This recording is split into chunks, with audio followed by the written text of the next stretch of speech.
I'm Captain Rowan Berg, 32 years old, United States Army.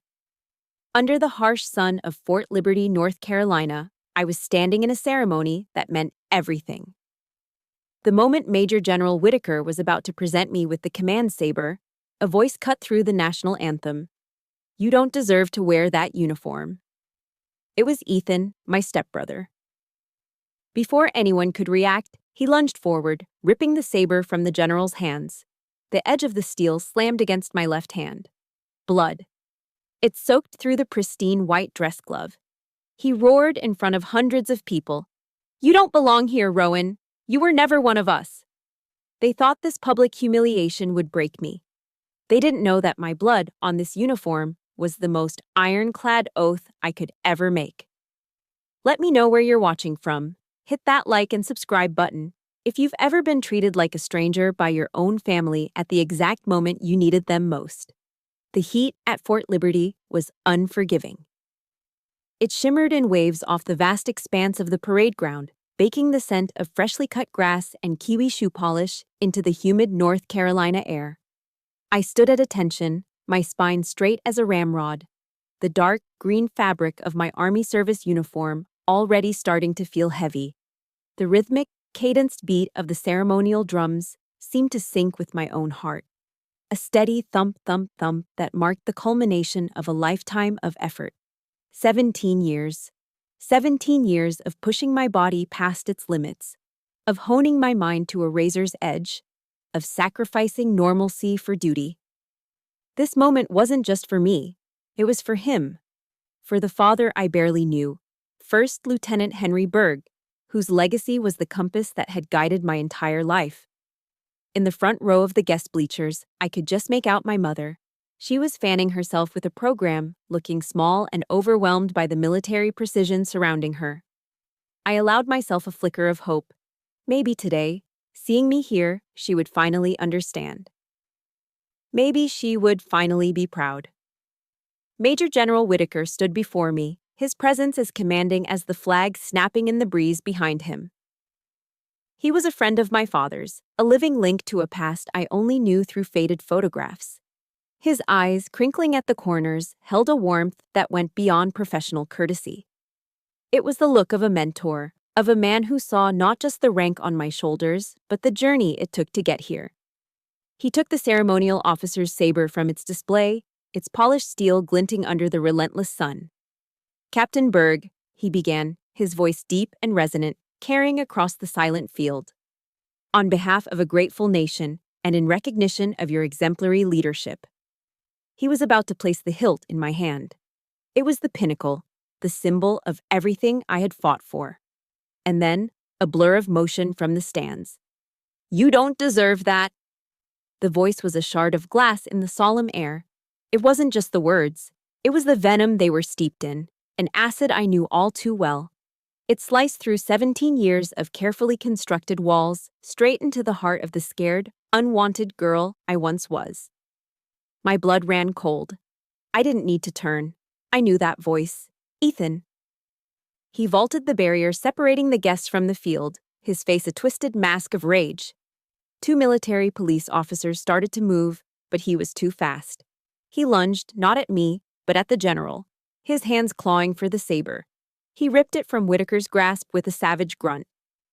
For a split second, time seemed to warp, the polished blade arcing through the air in a terrifying, beautiful sliver of light. Then it slammed into my hand. It wasn't the blade that hit me, but the heavy steel of the handguard. A sickening, dull crack echoed in my ears, a sound I felt more than heard. A bolt of white-hot agony shot up my arm, so intense it stole my breath. It felt like every small bone in my hand had been shattered by a hammer. Hot. Wet. My eyes, wide with shock, dropped to my left hand. The ceremonial white cotton glove was already blooming with a grotesque flower of crimson. It started as a small stain, then darkened, spreading rapidly through the fibers. Blood. My blood. Staining the symbol of purity and honor. Through the haze of pain, my gaze darted to the stands, searching for my mother. I found her. Her hand was clamped over her mouth, her body shrunken into her seat. I saw a flicker of horror in her eyes, quickly replaced by something else. Fear. The same old paralyzing fear. And then, she did what she always did. She looked away. She turned her head, her eyes finding a point on the far side of the field, anywhere but on her daughter being assaulted. She had abandoned me. Again. Ethan stood over me, panting, the saber clutched in his hand. His face was inches from mine, spittle flying as he roared the words that were the anthem of my childhood. "You were never one of us!" The spell broke. Shouts erupted. The MPs were on him in an instant, a flurry of motion and authority. They tackled him to the ground with professional force. The saber clattered onto the manicured grass. The crowd gasped. The ceremony had dissolved into chaos. My ears were ringing. The pain in my hand was a roaring fire, but my training kicked in, a lifetime of discipline overriding the screaming nerve endings. Assess the situation. Maintain composure. Control the narrative. General Whitaker was by my side, his face a mask of cold fury. He looked from the struggling form of Ethan to my bleeding hand. His voice, when he spoke to me, was low and sharp as a bayonet. "Captain, can you stand and maintain your bearing?" It was a question, but it was also a command, an offer to retreat with dignity or to stand my ground. Retreat was not in my vocabulary. Blood was now dripping from the fingertips of my glove, forming a small dark pool on the polished leather of my dress shoes. Every fiber of my being wanted to collapse, to cradle my broken hand, to scream. But I thought of the young soldiers in formation watching me. I thought of my father's name.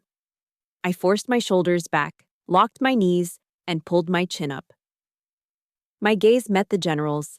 I brought my uninjured right hand up in a salute so crisp, so precise, it could have been cut from stone. "Yes, sir." The words were steady. They didn't betray the tremor of pain shooting through my body. They didn't betray the rage and the profound, soul-crushing hurt. A camera flash exploded in my peripheral vision, searing the moment into history. A local reporter capturing the image that would go viral. The decorated captain, face impassive, blood streaming down her side, rendering a perfect, unwavering salute. They would call it a symbol of discipline. They had no idea it was an act of war. As the MPs dragged Ethan away, still shouting incoherently, a silence fell over the field once more. But this wasn't the silence of respect. It was the silence of shock. I held my salute, my eyes fixed on the flag, the world narrowing to that single point of focus. The pain was immense, but the wound Ethan had just torn open ran far deeper than bone. It was 17 years old. How, after 17 years, could he still reach me like this? The question of how Ethan could still reach me isn't a question at all. The real question is why I ever thought he couldn't. The roots of that day at Fort Liberty weren't planted in the North Carolina soil. They were sunk deep in the humid, oppressive ground of Charleston, South Carolina, in a house that was as beautiful as it was damned. From the street, our house on South of Broad was a postcard of Southern charm. A grand historic home with double piazzas, gas lanterns that flickered at dusk, and the sweet, heavy scent of magnolias hanging in the air. Tourists would stop to take pictures. They saw heritage and grace. What they couldn't see was the suffocating silence that lived inside, a silence curated and enforced by my stepfather, retired Navy Captain Douglas Porter. Inside, the air didn't smell like magnolias. It smelled of lemon-scented wood polish, Douglas's cigars, and a faint, metallic tang of fear. My mother's entire existence revolved around navigating his moods. Her constant whisper to me was the law of our house. Don't poke the bear, Rowan. Just be quiet. Be good. Being good meant being invisible. It meant walking on the antique heart pine floors without making them creak. It meant reading in my room instead of watching TV in the living room. It meant never, ever bringing up the name Henry Berg. Douglas ruled our home like the deck of a warship, and I was the permanent, unwanted stowaway. The worst of it always came to a head during holidays, when the performance of a happy family was mandatory. I remember one Thanksgiving when I was 14. The dining room was set with my grandmother's old silver and a lace tablecloth so ancient it was the color of cream. The air was filled with the rich smells of roast turkey, sage stuffing, and bourbon-glazed sweet potatoes. Douglas, seated at the head of the table, believed family dinners were a time for moral instruction. My instruction. "Rowan," he'd boomed, his voice silencing the soft clink of silverware. "Ephesians, chapter 6, verse 1. Recite it." I swallowed, my throat suddenly dry. All eyes were on me. Ethan, a year older, smirked from across the table. He loved this. "Children, obey your parents in the Lord, for this is right," I recited, my voice small. "Louder," Douglas commanded, "as if you mean it." I repeated the words, my face burning. He nodded, satisfied, and began carving the turkey. For a moment, I thought I was safe, but my hands were trembling. As I reached for my water glass, my fork slipped from my grasp, clattering onto the pristine tablecloth and leaving a small greasy stain from the gravy. The silence that followed was absolute. It was heavy and cold. Douglas put down the carving knife with slow, deliberate precision. He didn't yell. That wasn't his way, not at first. He just stared at the stain, then at me, his eyes like chips of ice. "Clumsy," he said, the word a quiet indictment. He picked up my plate, piled high with turkey and all the fixings I'd been dreaming of all day, walked over to the grand fireplace, and scraped the entire meal into the dying embers. It sizzled and smoked, the smell of burnt offering filling the room. "You will eat in the kitchen," he said, his voice flat. "A bowl of cold grits. That's what you deserve." I looked at my mother, pleading. She wouldn't meet my eyes. She just stared at her own plate, her hands clenched in her lap. Ethan's smirk had widened into a full-blown grin. He knew he'd be getting my share of the pumpkin pie.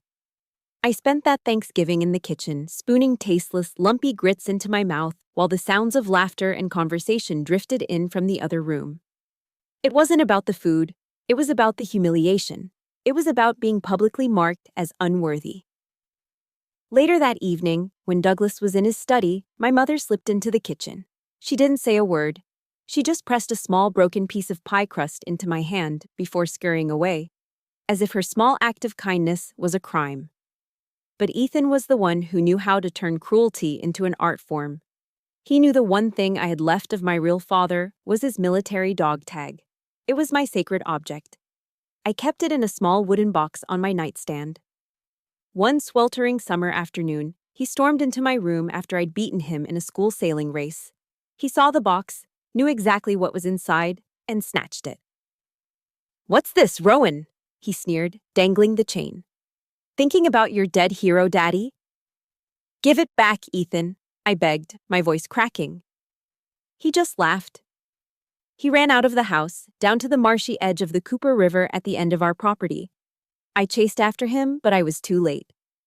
With a final, taunting look, he drew his arm back and flung the dog tag out over the water.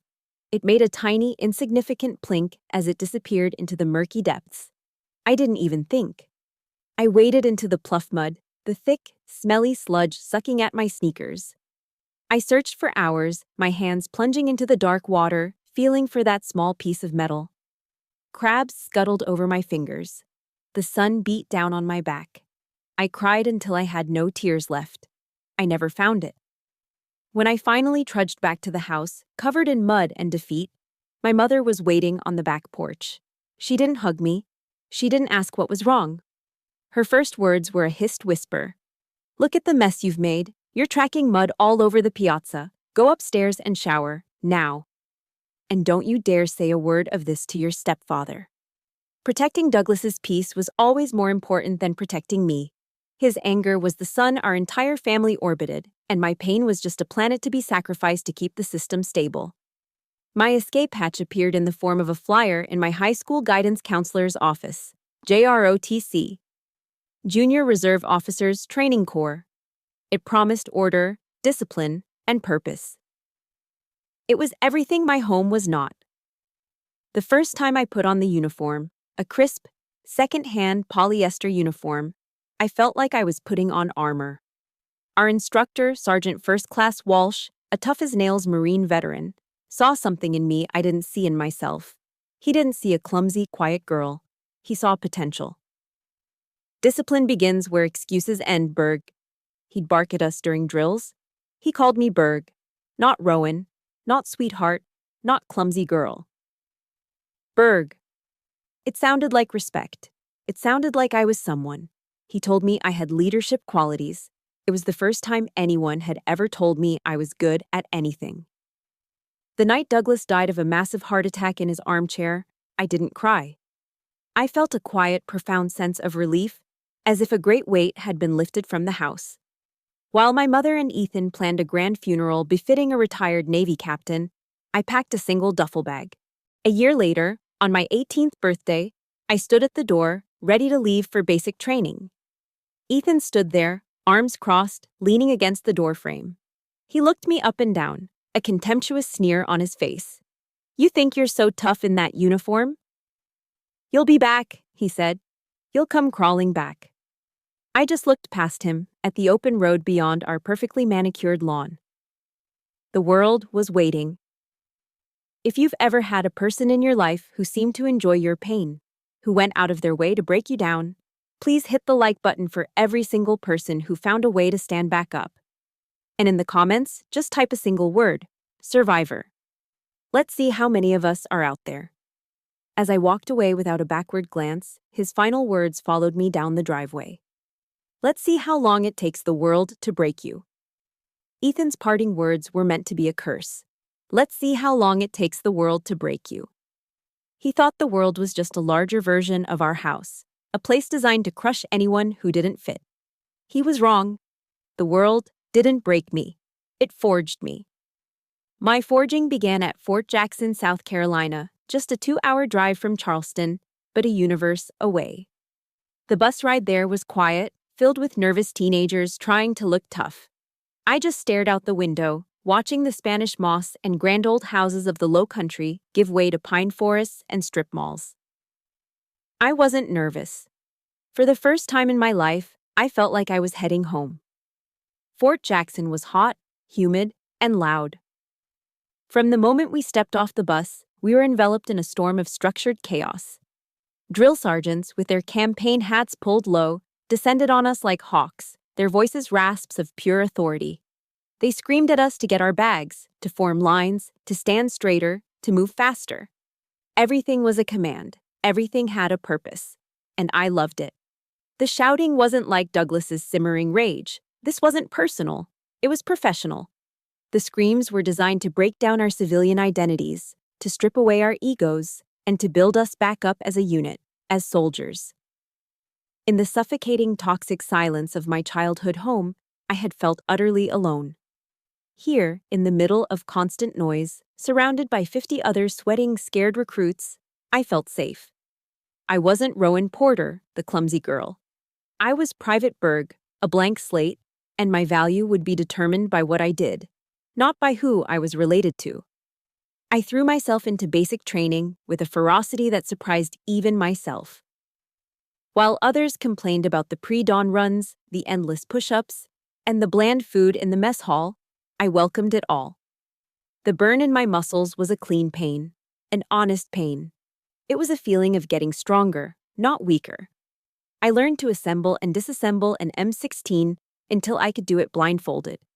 I learned to march in formation, to navigate by the stars, to push my body one more mile when my lungs were screaming for air.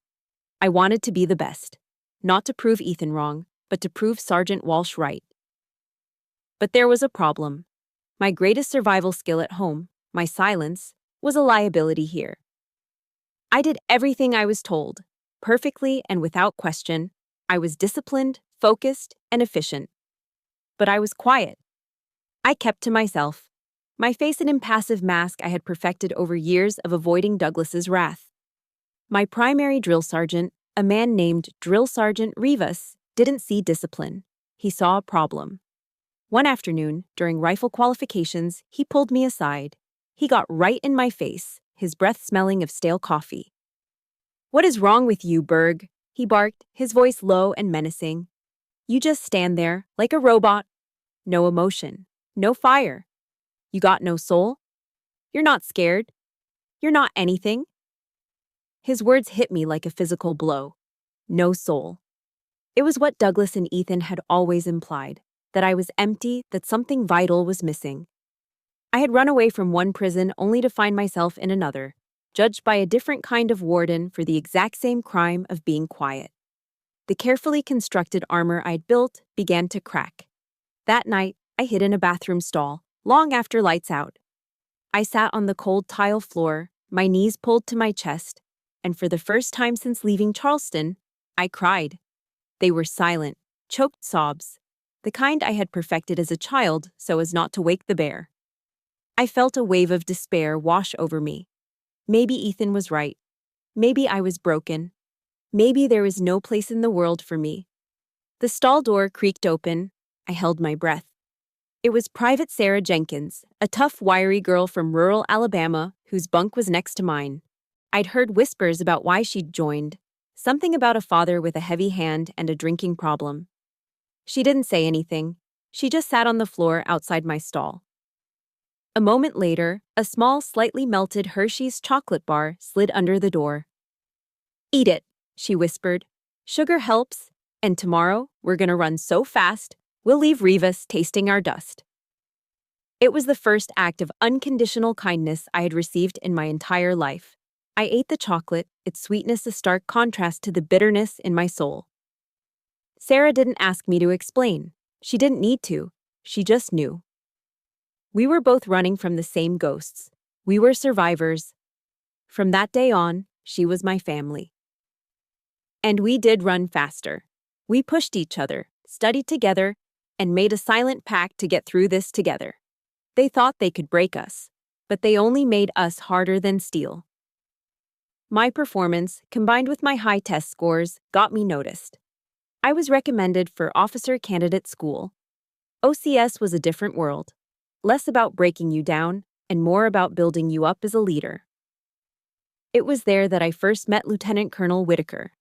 He was the command overseeing the OCS program, a man who carried an aura of quiet authority that made even the drill sergeants stand a little straighter. He knew my father. He'd served with him long ago. He called me into his office one day, a file on his desk with my name on it. I stood at attention in front of his desk, my heart pounding. Rivas's performance review was in that file. I was sure of it. Whitaker motioned for me to sit, a gesture that was so unexpected it felt like a trick. He didn't look at the file. He looked at me. "Drill Sergeant Rivas says you're emotionless, Berg," he began, his voice calm and even. "He says he can't get a read on you." I stared straight ahead, my face a blank canvas. "Yes, sir." He leaned forward slightly, his eyes analytical, but not unkind. "I don't see that. I see focus. I see a woman who has learned to channel every ounce of her energy into the task at hand. Your silence isn't emptiness, candidate, it's strength. Your father, Henry, had that same strength. He was the calmest man I ever knew in a firefight. He said my father's name. He acknowledged my silence not as a flaw, but as a legacy. For the first time, someone had looked past the quiet exterior and seen the steel beneath. It was like he had handed me a compass, a way to finally understand myself. The quiet girl wasn't broken. She was a warrior in waiting. "Don't let anyone turn your strength into a prison," he said, closing the file. "Now get out of here and go lead." I left his office feeling taller, lighter. The invisible weight I had carried for 18 years was finally gone. I graduated from OCS at the top of my class, receiving my commission as a second lieutenant in the United States Army. As I stood on that graduation stage, shaking Whitaker's hand, I didn't think about the house in Charleston. I didn't think about Ethan or Douglas. I was no longer a survivor running from a painful past. I was a leader, marching toward a future I would build myself. I had the rank. I had the career. But 16 years later, a phone call from Charleston would remind me that the past never truly stays buried. For 16 years, the world didn't break me. It made me. I served tours in Iraq and Afghanistan. I earned the respect of my soldiers and the trust of my commanders. I became Captain Rowan Berg, a woman defined by her uniform, her discipline, and her unwavering control. The quiet, broken girl from Charleston was a ghost, a memory locked away in a part of my mind I rarely visited. I thought she was buried for good. Then came the phone call. It was the summer before the ceremony at Fort Liberty. I was stationed in Kuwait, the air a blistering 120 degrees. The call came over a crackling satellite line. It was Ethan. His voice was slick with a practiced, somber tone I didn't recognize. "Mom was sick," he said. "Cancer. It was bad. The doctors weren't giving her much time." "She's asking for you, Rowan," he'd said. The lie was so obvious it was almost insulting, but it didn't matter. It was my mother. I put in for emergency leave the next day. Flying back, I felt a knot of anxiety tighten in my stomach. It wasn't just worry for my mother, it was the dread of returning to that house. As the plane descended into Charleston, I saw the familiar steeple-dotted skyline and the shimmering waters of the harbor. It was a beautiful city, a city tourists flocked to. To me, it was a beautiful cage. The house on South of Broad looked exactly the same, perfectly preserved in its southern grandeur. But the moment I stepped inside, I knew something was fundamentally wrong. The oppressive silence I remembered from Douglas's reign was still there, but it was different now. It was colder, more clinical. Then I saw them. Small, discreet security cameras mounted in the corners of every room. In the living room, the hallway, even pointing towards the kitchen. Ethan greeted me at the door, wrapping me in a hug that felt like a cage of snakes. He had grown heavier, softer, but his eyes held the same resentful glint. "Rowan, so glad you could make it," he said, his voice dripping with false sincerity. "Mom's resting in her room." I found her in the master bedroom, the same room she had once shared with Douglas. She was swimming in a sea of pillows, looking frail and impossibly small. The vibrant woman I remembered was gone, replaced by a pale, hollowed-out version of herself. Her eyes, once bright blue, were dull and clouded. "Mom?" I said softly. Her eyes fluttered open, and for a moment, a spark of recognition. "Rowan!" she breathed. Ethan bustled in behind me, carrying a glass filled with a thick, greenish liquid. "Here you go, Mom," he said cheerfully. "Time for your special health juice." He held the straw to her lips, and she drank obediently, her eyes never leaving my face. I watched the transaction with a growing sense of alarm. The health juice, the cameras, the vacant look in her eyes. It felt less like care and more like control. He was treating her like a prisoner, not a patient. "She has good days and bad days," Ethan said, patting my shoulder. "I'm managing her finances, her medications. It's a full-time job. But what are sons for, right?" The next day, I found a moment when Ethan was out running errands. I sat on the edge of my mother's bed. I needed to talk to her, alone. "Mom, are you okay?" I asked, my voice low. Is he taking good care of you?" She looked towards the door, her body tense. She leaned closer and whispered, her breath papery and thin. "Ethan is a good boy. He takes such good care of me." But her eyes screamed a different story. They were wide with a familiar terror, the same terror she'd had when Douglas was alive. She was a hostage, and she was begging me to understand without saying the words. That was all I needed. I was Captain Rowan Berg. I solved problems. I took action. I went downstairs, walked out onto the piazza, and called the Charleston Police Department. I explained the situation calmly and professionally. I was an active-duty Army captain, and I had reason to believe my terminally ill mother was being isolated and possibly over-medicated by my stepbrother. 2 officers arrived 20 minutes later. They were polite, professional, their faces impassive. I explained my concerns again, pointing out the cameras, the strange juice, my mother's fearful demeanor.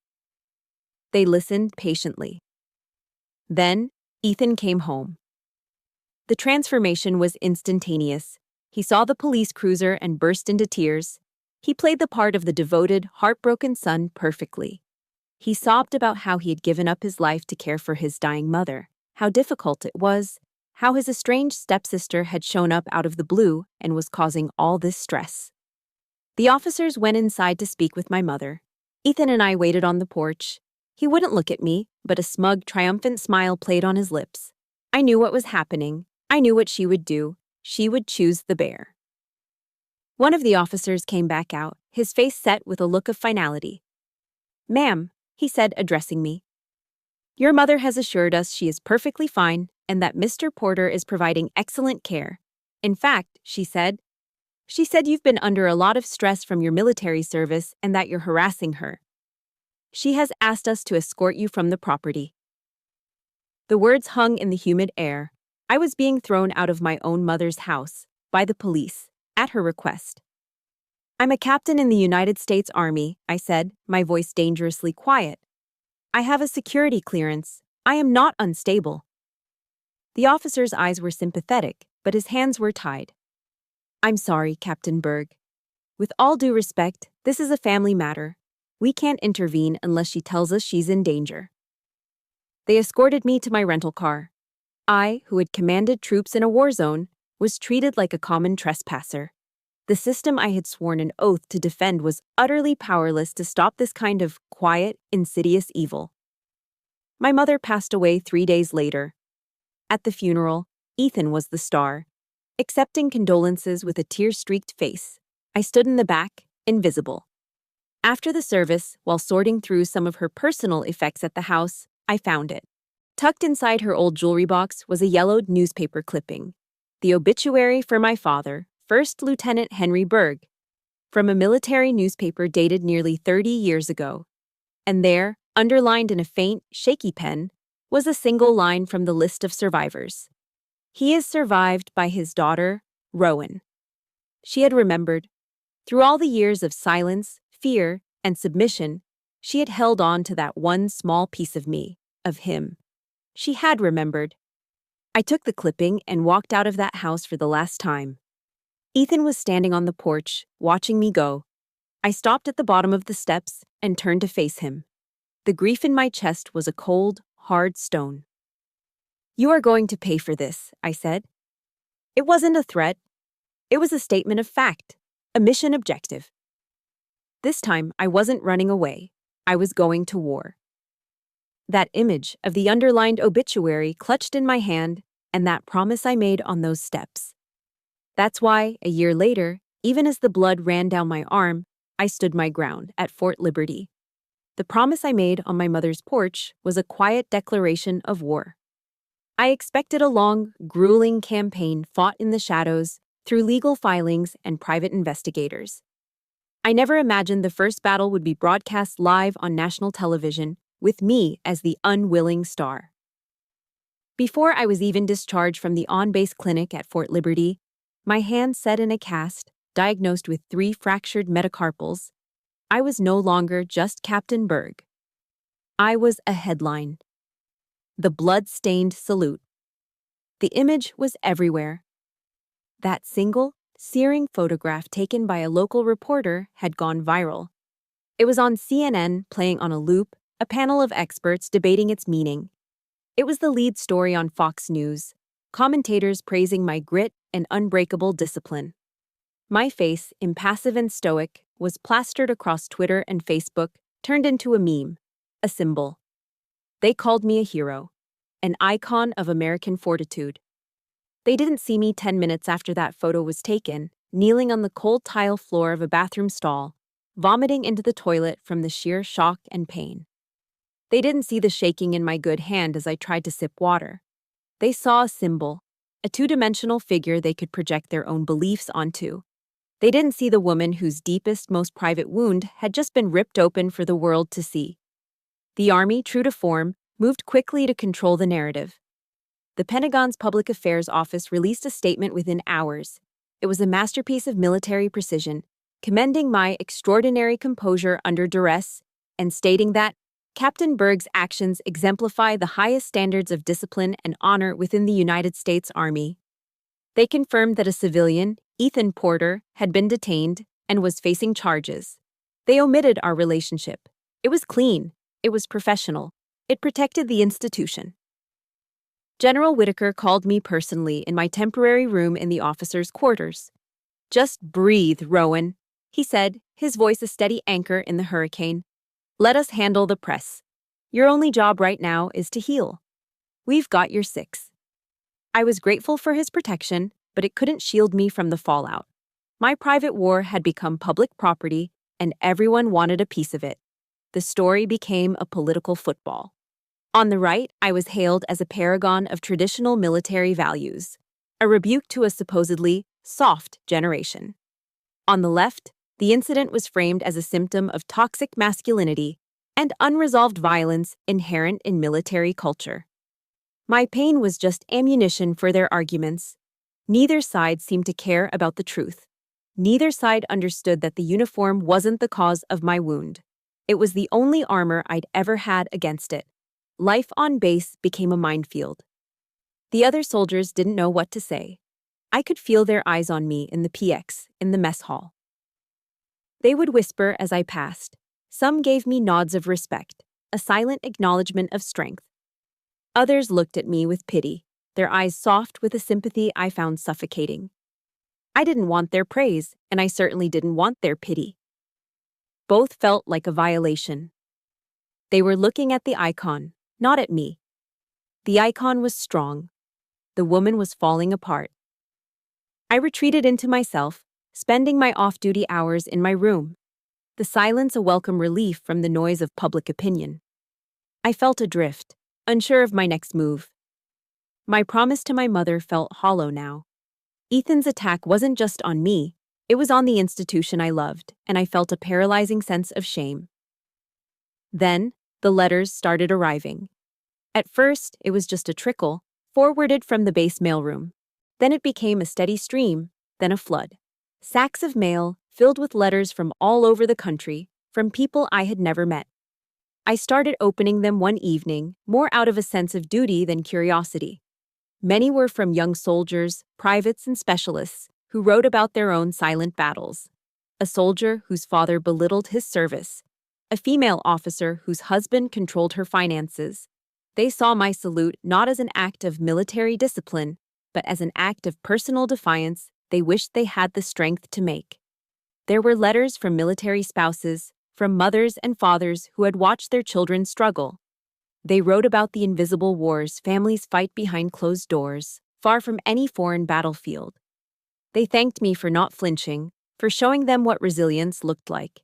Each letter was a small crack of light in the darkness that had surrounded me. These people weren't talking to the icon. They were talking to me. They saw the truth behind the picture. They understood. One evening, I opened a letter with a return address from a small town in Texas. The handwriting was the shaky, deliberate script of an old man. "Dear Captain Berg," it began. "My name is Sergeant Major, retired Frank Miller. I served 22 years in the Army, 2 tours in Vietnam. I've seen men fall from enemy fire, from disease, from sheer exhaustion. I've seen a lot of things that are called brave, but I've seen very few people remain standing after being betrayed by their own kin. That kind of wound cuts deeper than any bullet. That salute of yours, with the blood on your glove, was the single bravest act I've seen in 30 years. You didn't do it for the cameras or the regulations. You did it for yourself. You told that bastard and the whole world that you would not be broken. You stood your ground. Thank you, Captain." From one old soldier to another. I held the letter in my hand, the paper trembling, and for the first time since that day, I cried. Not tears of pain or shame, but tears of recognition, of release. Frank Miller, from his small town in Texas, had seen me. He understood the battlefield I was really on. I sat there for a long time, the letter in my lap, the pile of mail a testament to a silent, unseen army of survivors. I realized this was no longer just my story. It wasn't about Ethan's jealousy or my mother's fear. It was about Frank Miller in Texas. It was about the young private whose father called him a failure. It was about every single person who had ever been made to feel worthless by the people who were supposed to love them. I couldn't stay silent. Not anymore. My war wasn't a source of shame. It was a source of strength. And maybe, just maybe, my story could be a weapon for them too. I stood up, the last of my hesitation gone, replaced by a cold, clear sense of purpose. I knew exactly what I had to do next. The next day, I walked into the Charleston law office of Nancy Given. The letters gave me a purpose, but it was the Army's investigation that gave me a target. The Criminal Investigation Division, or CID, was thorough, efficient, and impersonal. They interviewed me, General Whitaker, and a dozen other witnesses. They also interviewed Ethan. The final report landed on my desk a few weeks later. It officially cleared me of any misconduct. Ethan, however, got little more than a slap on the wrist. He was charged with disorderly conduct and trespassing on a federal installation. The punishment? A fine and a permanent ban from all military bases. That was it. Military justice had done its job. It had protected the sanctity of the ceremony. But it had done nothing to address the real crime. It wasn't enough. I didn't just want justice for a ruined ceremony. I wanted justice for my mother. The CID report included a transcript of Ethan's interview. Reading his words felt like swallowing poison. "She provoked me," he'd claimed, his voice dripping with self-pity. "She always had to be better than me, rubbing her fancy career in our faces. She took everything from me, even my own mother's love." His lies were so blatant, so pathetic, they didn't even make me angry. They clarified everything. They became fuel. I folded the report, my decision made. My fight with Ethan wasn't a military matter. It was a civil one. I requested a meeting with General Whitaker. We met in his office, the same room where he'd once defended my silence. I laid out my intention, my voice as steady as my gaze. "Sir, I'm going to sue him," I said. "For fraud, for breach of fiduciary duty, for every dollar he stole from my mother." He listened without interruption, his hands steepled on his desk. When I finished, he didn't try to talk me out of it. He didn't warn me about the potential mess or the impact on my career. He just nodded slowly, a grim look of approval in his eyes. "Good," he said, his voice a low rumble. "Ethan is a creature of the dark. He's used to manipulating people in the shadows where no one is watching. We won't fight him there." He leaned forward, his gaze intense. "We will attack in daylight. We will drag his actions out into the public record, piece by piece, and let the truth be our weapon." Attack in daylight. The phrase became my mission statement. It was a strategy I understood. It was a language I spoke. Finding the right weapon was the next step. I needed a civilian lawyer, someone who understood the murky battleground of family law and financial exploitation. My research led me to one name, in Charleston: Nancy Given. Her reputation was formidable. She wasn't just a lawyer, she was a shark who specialized in dismantling financial predators who hid behind the shield of family matters. Her law office was in a beautifully restored historic building downtown, a world away from the rigid functionality of Fort Liberty. Nancy Given herself was a woman in her late 60s with sharp, intelligent eyes and a no-nonsense demeanor that reminded me of my toughest instructors. She didn't waste time with pleasantries. "I've read the news, Captain Berg," she said, gesturing for me to sit. Her office was filled with books, not just law tomes, but works of history and philosophy. She looked at my cast, then at the faint, fading scar on the back of my hand. "I know what happened at the ceremony. Tell me what happened before." I spent the next hour laying out the facts, presenting the case with the same precision I would use to brief a mission. I detailed my mother's illness, the cameras in the house, the suspicious health juice, and the police report that labeled me as the aggressor. I spoke without emotion, focusing on the tactical details. When I finished, Nancy was silent for a long moment, studying my face. "Are you ready for this fight, Captain?" she asked, her tone serious. "He will use your service against you. He'll claim you have PTSD, that you're unstable. He'll say you were an absent daughter looking for a payday. It's going to get dirty." "Ma'am," I replied, meeting her gaze without flinching. "I've spent the better part of my career in the deserts of Kuwait and the mountains of Afghanistan. I'm not afraid of getting dirty." A slow smile spread across her face. "Good. Then let's go hunting." And so began my war on two fronts. By day, I was Captain Berg, commanding my unit at Fort Liberty, ensuring my soldiers were trained, equipped, and ready. My performance had to be flawless. I couldn't give anyone a reason to believe Ethan's inevitable lies about my stability. But by night, my apartment became a command center. Nancy would email me batches of documents she'd subpoenaed. My mother's bank statements, pharmacy records, credit card bills. I would stay up until 2 in the morning, a pot of black coffee my only companion, highlighting every suspicious transaction, cross-referencing dates, and building a timeline. The exhaustion was a constant, heavy weight on my shoulders. I would fall into bed for a few hours of restless sleep, only to wake up at 500 for a 5-mile run, pushing my body to punish the weakness my mind was feeling. The picture that emerged from those documents was uglier than I could have imagined. It was a methodical, ruthless plundering. Tens of thousands of dollars siphoned from my mother's retirement accounts. There was the $10,000 down payment on a new Ford F-150, a $5,000 charge for a base boat, thousands more spent at expensive restaurants, on golf trips, on things my frail, bedridden mother could never have used or approved. He hadn't just been controlling her. He had been bleeding her dry, spending her life savings while she wasted away. Each receipt, each withdrawal slip, was a piece of ammunition. Each line item was a confirmation of his betrayal. The work was grueling, and it forced me to relive my mother's final, lonely months over and over again. But with every piece of evidence, my resolve hardened. Have you ever had to be the one to dig through the painful facts? To be the detective in your own family's tragedy, just to find the truth? If you know what that lonely, exhausting fight feels like, hit the like button. In the comments, just write, "I see you." Because we need to know we're not alone in this fight. One night, staring at a bank statement that showed a huge withdrawal on the day before my mother died, I felt a cold clarity wash over me. General Whitaker was right. The darkness was Ethan's territory. It was time to drag him out of it. It was time to attack in daylight. Nancy filed the lawsuit the next week, a thick stack of paper detailing every allegation of fraud and exploitation. The war had officially begun. The trial in Charleston began on a sweltering October day. The air inside the historic courthouse was thick and still, heavy with the weight of unspoken stories.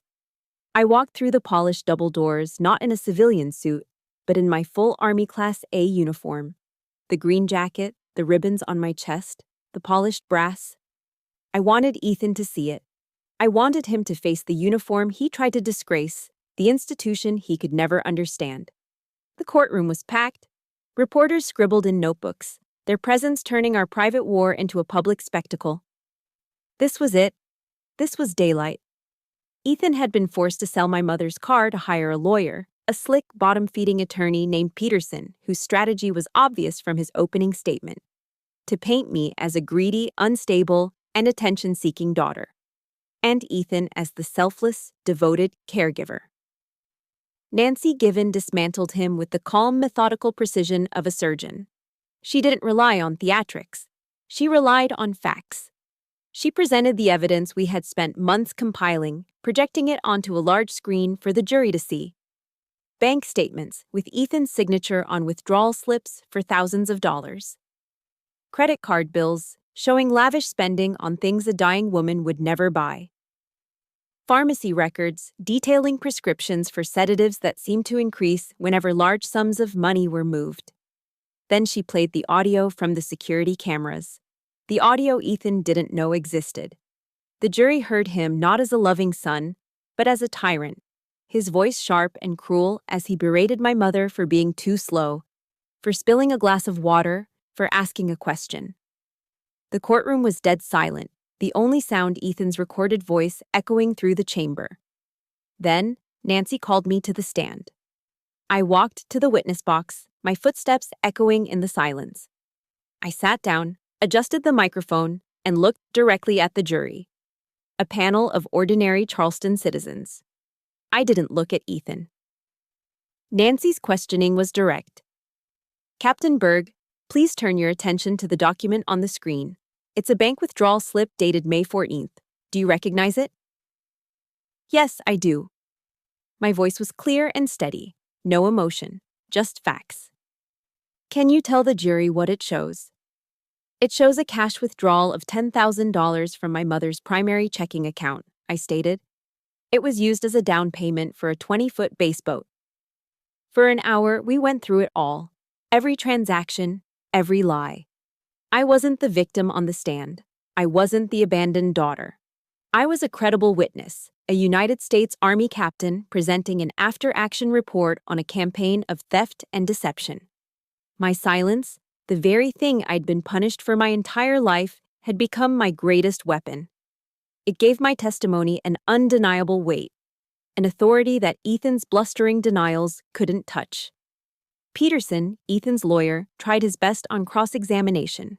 He brought up my service, twisting it into a weapon just as Nancy predicted. "Captain, isn't it true you've served in active combat zones?" he asked, his voice oozing with false concern. "Yes, that's correct." "And these experiences, they can be very stressful, can't they? Leading to conditions like PTSD. "Combat is stressful," I replied calmly. "That is why the Army trains us to be resilient, to be clear-headed under pressure." He couldn't rattle me. My answers were short, precise, and devoid of the emotional outburst he was hoping to provoke. He was losing, and he knew it. But Nancy had saved her masterstroke for last. The plaintiff calls Major General Whitaker to the stand. A ripple of murmurs went through the courtroom. The bailiff called the name, and the doors at the back of the room opened. General Whitaker walked in, dressed in his own immaculate Class A uniform. The array of ribbons on his chest was a testament to a lifetime of service and honor, his 2 stars glinting on his shoulders. He walked with an air of absolute command, and as he passed the jury box, every single person in that room, judge, jury, and reporters, sat up a little straighter. His presence filled the space, a physical manifestation of integrity. Peterson, looking visibly shaken, tried to object, but was overruled. Nancy got straight to the point. "General, you've known Captain Berg for many years?" "I have," Whitaker confirmed, his voice calm and powerful. "And I knew her father before her. The Bergs are a family of honor." Peterson got his chance to cross-examine. It was a fatal mistake. "General," he began, trying to sound bold, "you've heard the defense's position that Captain Berg's combat experience may have left her unstable?" General Whitaker looked at Peterson, then he turned his gaze to the jury. He didn't raise his voice. He didn't need to. "Sir," he said, his voice cutting through the silence. "What you call instability, I call extraordinary composure. What you call emotionless, I call focus. I have commanded thousands of soldiers in my career. Captain Berg is one of the finest officers I have ever had the privilege to serve with. She is the living embodiment of honor, integrity, and selfless service. Concepts that your client, Mr. Porter, a man who would steal from his own dying mother, could never possibly comprehend." He paused, letting the words land. "He is a coward. She is a soldier." It was over. Peterson sat down, defeated. The judge called for a recess. As they led the jury out, I saw Ethan's face. It was pale, sweaty, and his bravado was gone, replaced by the panicked look of a cornered rat. He fired his lawyer right there in the courtroom, shouting that he would represent himself. That was his final, self-destructive act. When the trial resumed, Ethan stood before the jury, his voice cracking, his hands shaking. He didn't present evidence. He didn't make a legal argument. He just unraveled. "She's lying," he screamed, pointing a trembling finger at me. "All of it. She was never there for Mom. I was the one. I did everything." His voice rose to a hysterical pitch. "Mom loved me more. She always loved me more. This bitch just wants the money. She was always jealous of me." He had just confessed. In front of the judge, the jury, and a room full of reporters, he had confessed the motive behind every action, his pathetic, all-consuming jealousy. The jury was out for exactly 45 minutes. When they filed back in, their faces were grim and resolute. The foreman handed the verdict to the bailiff. The judge read it aloud, his voice devoid of emotion. "On the charge of fraud, we the jury find the defendant guilty. On the charge of exploitation of a vulnerable adult, we find the defendant Guilty. Guilty on all counts. Ethan just stood there, his mouth hanging open, as two sheriff's deputies moved to stand behind him. He looked at me, his eyes wide with disbelief, as if he still couldn't understand how this had happened. I met his gaze, my face a mask of stone. The click of the handcuffs was the loudest sound in the silent room. I had won. The war was over. So why didn't I feel victorious? The click of the handcuffs should have been the sound of victory. It should have been the final note in a long, discordant symphony of injustice.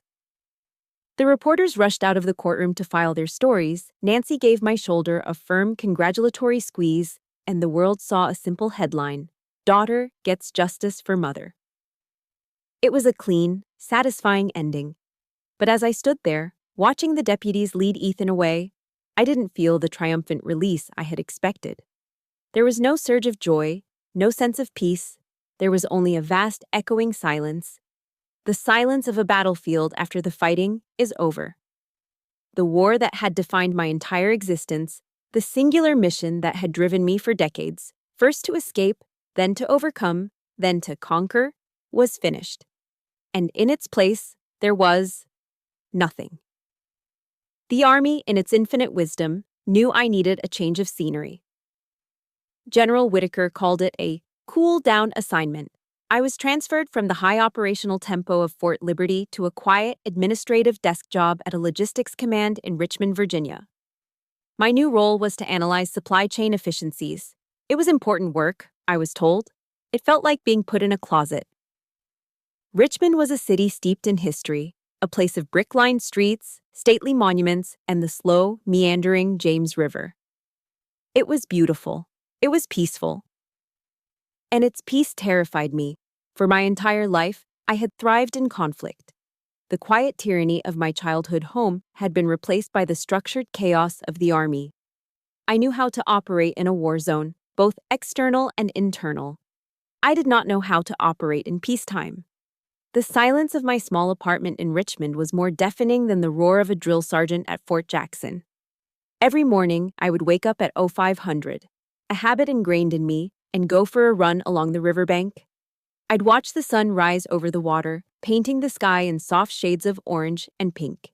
It was serene, and it felt completely alien. I was a soldier without a war, a weapon without a target. I had spent my life building armor, and now there were no incoming rounds. The sheer weight of the armor itself was crushing me. As part of my cool-down, I was required to attend weekly sessions with a behavioral health officer, an Army psychologist named Dr. Evans. She was a kind, patient woman with intelligent eyes that seemed to see more than I was willing to show. For weeks, we talked about the trial, about Ethan, about my mother. I recounted the events with the same dispassionate clarity I'd used on the witness stand. I was a good soldier, following procedure. Then one day, she shifted her line of questioning. She put down her pen, leaned forward, and asked me a simple question that completely disarmed me. "Rowan," she said gently, "you've spent your life being a survivor and then a soldier. But take those two labels away. If you are not a survivor and you are not a soldier, who are you?" The question hung in the air.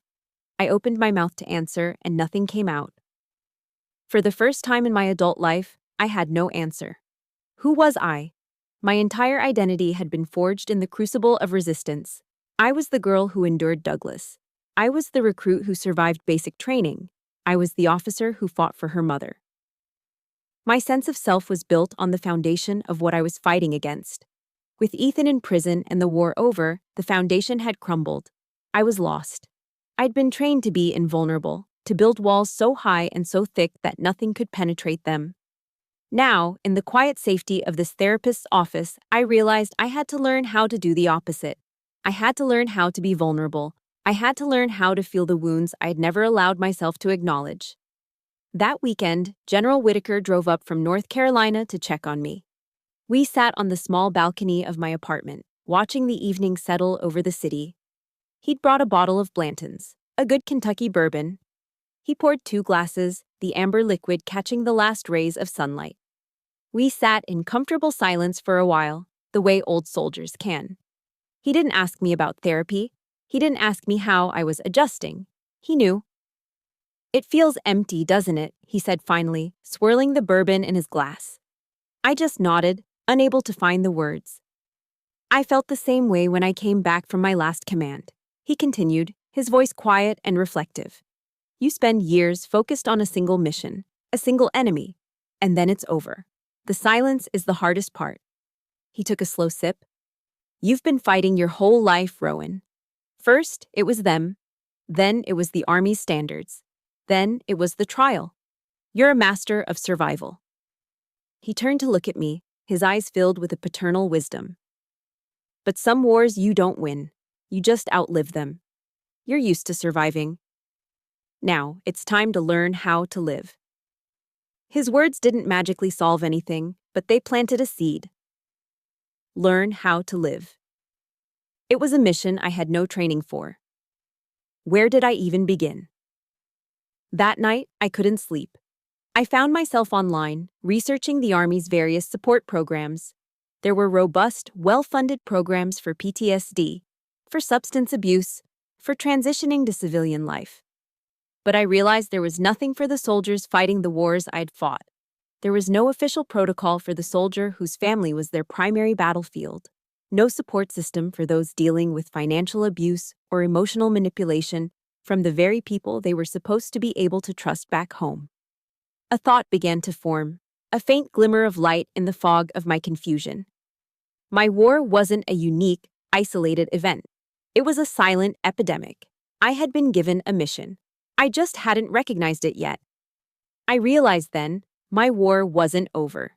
It was just beginning a new mission.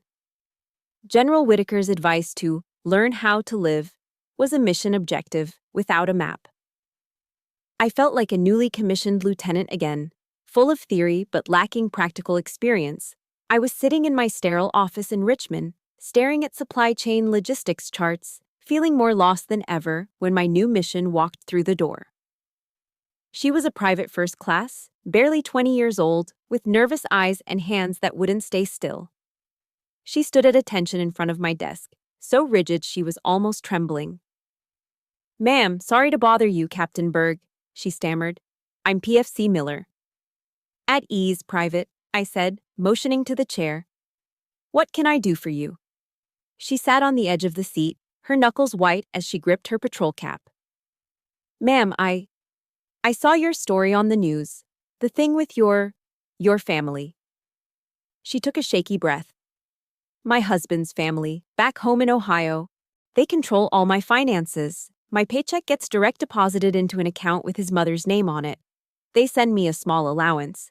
They say it's to help us save, but—" Her voice broke, and a tear traced a path down her cheek. "I don't even have enough money to buy my own shampoo at the PX. I don't know what to do. I feel so stupid." I looked at this young soldier, a woman trained to face enemies of the state, who was being systematically dismantled by her own family. And in her terrified, ashamed eyes, I saw myself. I saw the girl who was told a dog tag was just a piece of metal. I saw the woman who was escorted from her mother's home by the police. The emptiness I had been feeling for months was suddenly replaced by a white-hot surge of protective anger. This wasn't just my story. This was PFC Miller's story. And how many others were there like her? That night, I didn't analyze supply chains. I mapped out a new kind of battlefield. The Army had taught us how to operate a tank, how to field strip a rifle, how to survive in the desert. But it had never taught us how to handle a tyrannical stepfather, a manipulative spouse, or a family that used love as a weapon of control. We were trained for every conceivable external threat, but we were left completely vulnerable to the ones waiting for us back home. The idea came to me in a flash of clarity. It wasn't just a support group. It needed to be a formal, Army-sanctioned program. A confidential resource that provided soldiers with legal guidance, financial counseling, and a safe channel to report domestic abuse that wasn't physical. It needed to be a weapon. I spent the next 3 weeks working with a fervor I hadn't felt since preparing for the trial. I wrote a formal proposal outlining the mission, the structure, and the necessity of the program. I gave it a name. I decided to take the very object that had been used to wound me and turn it into a symbol of protection. I called it the Saber Initiative. The saber is a symbol of an officer's trust and command, a tool to defend and lead. This program would do the same. With my proposal complete, I knew my first hurdle would be the old guard. I scheduled a meeting with a group of senior staff officers, colonels who had been in the Army since before I was born. Their reaction was exactly what I had feared. I presented my data, my case studies, my carefully prepared arguments.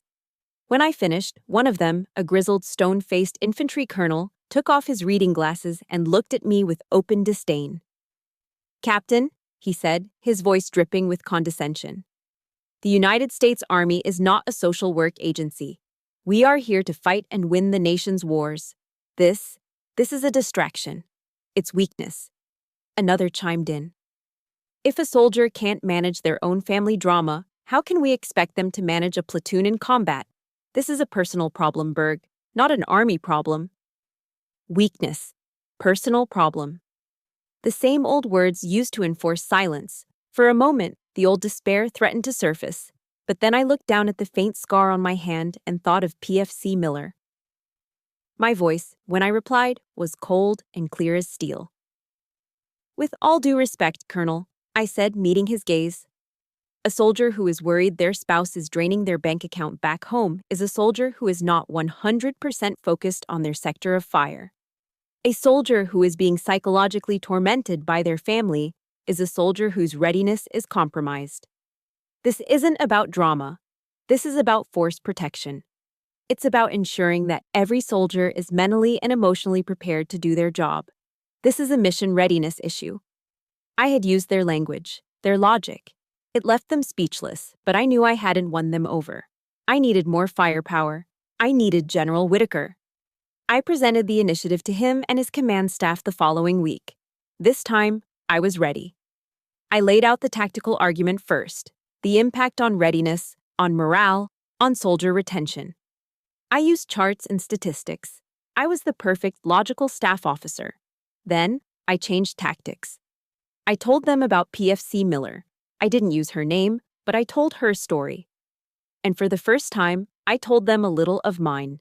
Not the dramatic details, but the core truth.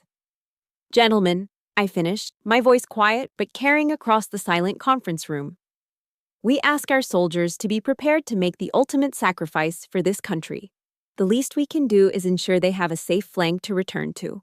We need to protect them from the enemies they can't see, the ones they never trained to fight." The room was silent. The colonels who had dismissed me before were now staring at the table, unable to meet my eyes. General Whitaker, who had listened intently without a word, finally spoke. He looked around the room, his gaze resting on each officer. "She's right," he said simply. He stood up, a clear sign the meeting was over. "The Saber initiative is approved. Draw up the implementation plan, Captain. I want it on my desk by Friday." He walked over to me as the other officers filed out. "That took courage, Rowan," he said quietly. "No, sir," I replied, a small smile touching my lips for the first time in what felt like forever. That was just learning how to live. The work was just beginning. There were policies to write, resources to gather, and a culture to change. But as I sat at my desk that night, finalizing the presentation slides for the program's official rollout, I knew exactly where the new mission would begin. 1 year later, I returned to the parade ground at Fort Liberty. The North Carolina sun felt different this time, warm and life-giving, not harsh and oppressive. The scent of cut grass and polish was still in the air, but today it smelled like home. I stood on a raised platform, looking out at a sea of young, eager faces, the next generation of Army leaders. On my shoulder, the silver oak leaf of a major had replaced the gold of a captain. And I was here not as a recipient of an award, but as the keynote speaker for their leadership course graduation.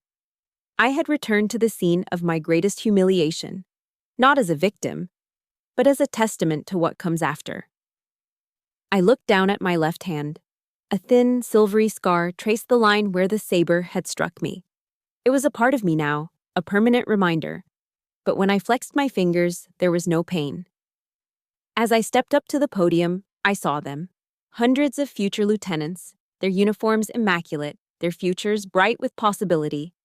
They saw a major, a decorated officer, a speaker. They didn't know the ghosts that had once haunted this very ground. It was my job to tell them, not about the ghosts, but about how to defeat them. "Good morning," I began, my voice clear and steady, amplified by the speakers across the field. "They'll teach you a lot about leadership in your careers. They'll talk about tactics, strategy, and logistics. They will speak at length about honor.